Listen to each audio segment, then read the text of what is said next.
muri yeZimbabwe aiwa pazoshata manje pazoipa notaona kuti Zec yosungiswa Zec yopomerwa mhosva yekuti iri kushandisa mari yakawandisa kuita maby elections. Notoona kuti mamwe maMPs nemamwe madepartment ari kuchikombana achiti aiwa zviri kuitwa neZec nezviri kuitwa neZANU-PF hazvisizvo, nekuti vari kutora mari yakawandisa vachiisa kumaby elections vachiisa kumaelections, asi kune mamwe maministries kuchisara kusina mari zvozokonzeresa kuti vanhu vatambure munyika. Sasa endera mberi nenyaya yedu iyi nokurudzira ibva wasubscriber wolika wotina on the bell icon tambochiona maupdates anokupa pane paZim News Live. Noti muzara nhasi nauzvina dzichidzi Zec yakashandisa mari inosvika mamiliyoni 11 million kuita sarudzo dzemaby elections.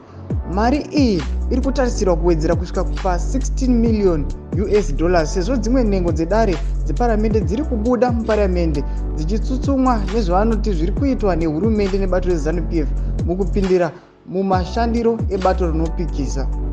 Saka vanoendera mberi vachiti sarudzo idzi dziri kuitwa panguva iyo vanhu vanodarika mamiliyoni 2 nezviuru 9 vakatarisana nenzara. Saruka chikumuna chiti aiwa vanhu vanodarika 2 million vari kutarisana nenzara munyika yeZimbabwe, asi chiona kuti gavhmendi inoshandisa over 16 million kuita maby elections uye vachitora imwe mari vachinopa vanozviti munyori weTSHABANGU vasingezo Chabangu, iyo iri mari iri kungowestewa ichitadza kudhivhelopa nyika. Aiwa muri yeZimbabwe ndo complain yaiswa nemamwe maministers nemaMPs arimo muparliament vachiti zviri kuitwa neZANU-PF zviri kuitwa neZec hazvisiri izvo. Saka muri yeZimbabwe chimbouyai mumbotudza mafungiro enyu. Munoti kudii pamusoro penyaya iyi? Pinde mucomment section medu mutudze mafungiro enyu.